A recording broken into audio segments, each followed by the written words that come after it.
할렐루야. 오늘도 주님 안에 그 크신 사랑 안에 거하시는 예림의 모든 성도님들 되시기를 축복합니다. 7월 19일 아침 예배를 주님 앞에 드립니다. 다 함께 조용한 기도 드리시겠습니다. 우리를 사랑하시고 주님의 그 자비하심으로 품어주시고 오늘 우리의 삶을 주님의 길로 또한 인도하여 주심에 감사드립니다. 오늘 우리의 모든 것을 주님께 온전히 맡겨드리고 예배함으로 나아가는 예배자들 되기를 원하오니 우리를 받아주시옵소서. 주님만을 예배하는 참된 예배자 되게 하시고 우리의 삶 속에서 주님의 예배를 실천하며 살아가는 믿음의 삶 되게 하여 주시옵소서. 모든 말씀 예수님의 이름으로 기도드렸습니다. 아멘. 오늘 함께 고백할 시편의 찬양 시편 25편 2절에서 3절까지의 말씀을 함께 선포하겠습니다. 나의 하나님이여, 내가 주께 의지하였사오니 나를 부끄럽게 하지 마시고 나의 원수들이 나를 이겨 개가를 부르지 못하게 하소서. 주를 바라는 자들은 수치를 당하지 아니하려니와 까닭없이 속이는 자들은 수치를 당하리이다. 아멘. 오늘 우리에게 주시는 하나님의 말씀은 예레미야 34장 1절에서 7절까지의 말씀입니다. 바벨론의 느부갓네살 왕과 그의 모든 군대와 그의 통치하에 있는 땅의 모든 나라와 모든 백성이 예루살렘과 그 모든 성읍을 칠 때의 말씀이 여호와께로부터 예레미야에게 임하여 이르시되, 이스라엘의 하나님 여호와께서 이와 같이 말씀하시니라. 너는 가서 유다의 시드기야 왕에게 아뢰어 이르기를, 여호와의 말씀에 보라, 내가 이 성을 바벨론의 왕의 손에 넘기리니 그가 이 성을 불사를 것이라. 내가 그의 손에서 벗어나지 못하고 반드시 사로잡혀 그의 손에 넘겨져서 내 눈은 바벨론 왕의 눈을 볼 것이며 그의 입은 내 입을 마주 대하여 말할 것이요 너는 바벨론으로 가리라. 그러나 유다의 시드기야 왕이여, 여호와의 말씀을 들으라. 여호와께서 내게 대하여 이와 같이 말씀하시니라. 내가 칼에 죽지 아니하고 평안히 죽을 것이며 사람이 너보다 먼저 있은 내 조상들 곧 선왕들에게 분향하던 것 같이 내게 분향하며 너를 위하여 애통하기를 슬프다 주여 하리니 이는 내가 말하였음이라. 여호와의 말씀이니라 하시니라. 선지자 예레미야가 이 모든 말씀을 예루살렘에서 유다의 시드기야 왕에게 아뢰니라. 그때 바벨론의 왕의 군대가 예루살렘과 유다의 남은 모든 성읍을 쳤으니 곧 라기스와 아세가라 유다의 견고한 성읍 중에 이것들만 남았음이더라. 아멘. 어제까지 나누었던 예레미야 30장부터 33장까지는 하나님의 위로의 말씀이다 라고도 볼 수 있습니다.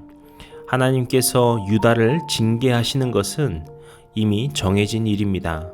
하지만 그럼에도 그 징계 가운데서도 조금이나마 덜 고통스러울 선택으로 인도하셨고 또한 다시금 돌아올 그 소망을 말씀하시면서 주의 백성들에게 고통만 주시는 것이 아니라 그들을 위로하시는 주님의 모습을 볼 수 있었습니다.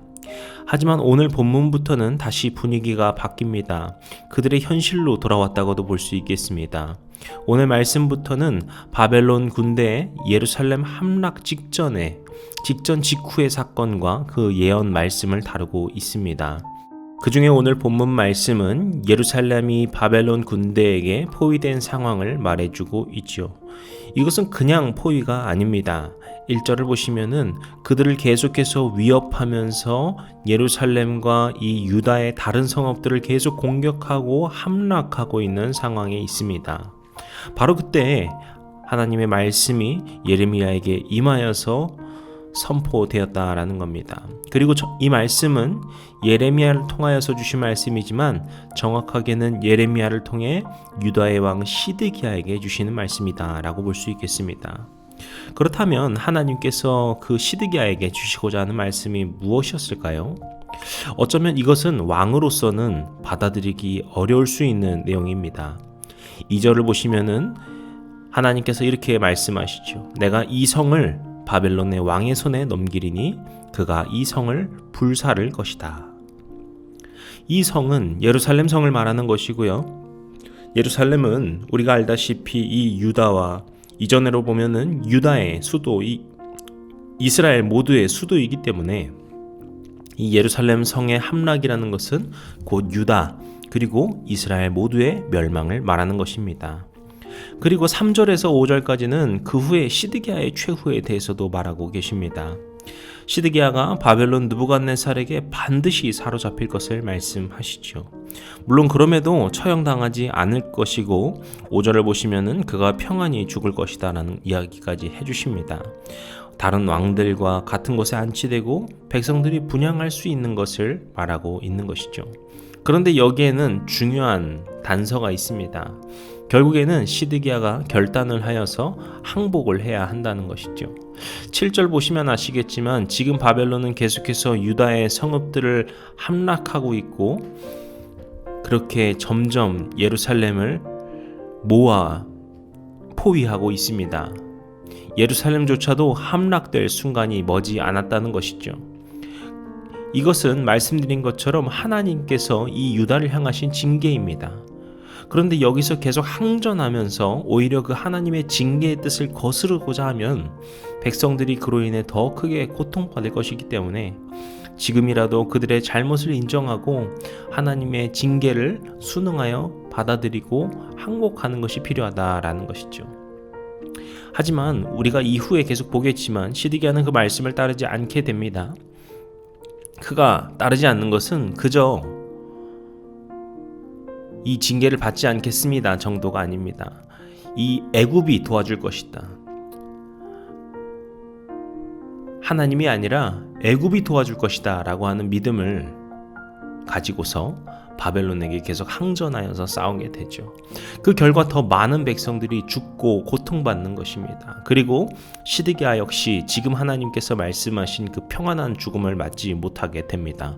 그로 인하여서 눈앞에서 아들들이 죽임을 당하는 일을 겪고 그도 눈이 뽑히는 참혹한 일을 당하며 바벨론으로 끌려가게 됩니다.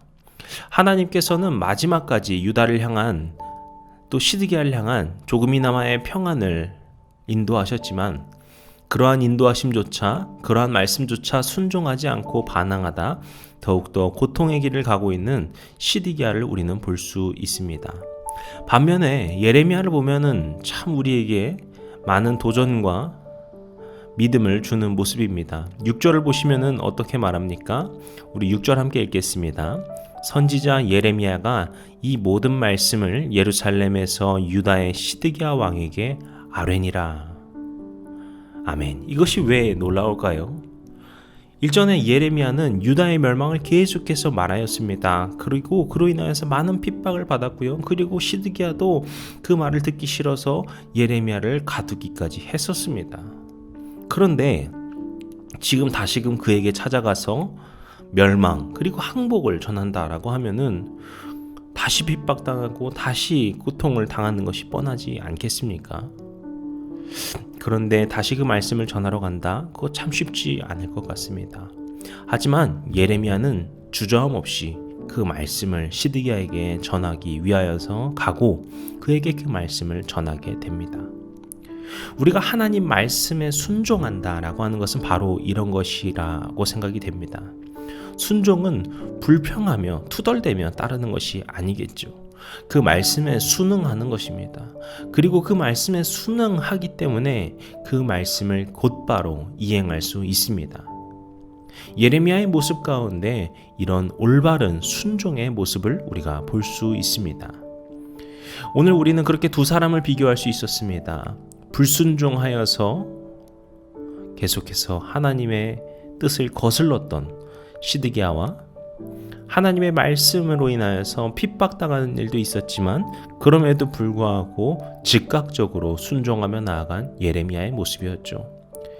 이 말씀을 통하여서 그 두 사람을 보면서 우리는 순종이 무엇인가, 하나님께서 왜 우리에게 순종을 원하시는가를 묵상해야 할 것입니다. 순종이라 하는 것은 우리가 하나님의 백성이자 하나님의 자녀로서 당연히 해야 할 도리인 것이고 우리의 믿음인 것이기도 하지만, 또 다른 한편 이것은 주님께서 우리를 인도하여 주시는 가장 선하고 좋은 길인 것입니다.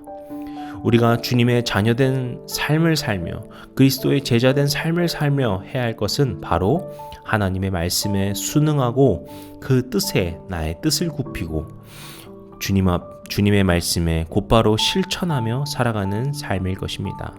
사랑하는 성도 여러분, 오늘 우리가 이 말씀을 기억하며 주님 앞에 순종함으로 나아가는 모든 예배자들 되시기를 주님의 이름으로 간절히 축복합니다. 기도하시겠습니다. 오늘도 우리를 인도하시고 주님의 그 크신 사랑 가운데 우리를 품어주심에 감사합니다. 주님, 오늘 주님께서 주신 말씀 우리가 붙들고 우리가 그 말씀을 마음 깊이 새기며 순종의 삶이 무엇인지를 다시금 묵상케 하여 주시옵소서. 그리고 그것이 우리의 마음에 깊이 새겨져서 주님 앞에 순종하며 살아가는 삶, 믿음으로 살아가는 삶을 살도록 주님 우리를 도와주시옵소서. 우리가 오직 주님 한 분만을 믿기를 원합니다. 어떠한 상황 속에서도 주님 앞에 순종하며 주님의 뜻에 우리를 맞추기를 원합니다. 그렇게 항상 주님의 그 선하신 인도하심을 믿으며 나아가는 주의 백성들 되게 도와주시옵소서. 모든 말씀 우리 주 예수 그리스도의 이름으로 기도드렸습니다. 아멘. 이제 우리 주기도문 함께 드리시고 오늘 예배를 마치겠습니다. 하늘에 계신 우리 아버지여, 이름이 거룩히 여김을 받으시오며 나라의 마옵시며 뜻이 하늘에서 이룬 것 같이 땅에서도 이루어지이다. 오늘날 우리에게 일용할 양식을 주옵시고 우리가 우리에게 죄진 자를 사하여 준 것 같이 우리의 죄를 사하여 주옵시고 우리를 시험에 들게 하지 마옵시고 다만 악에서 구하옵소서. 나라와 권세와 영광이 아버지께 영원히 있사옵나이다. 아멘.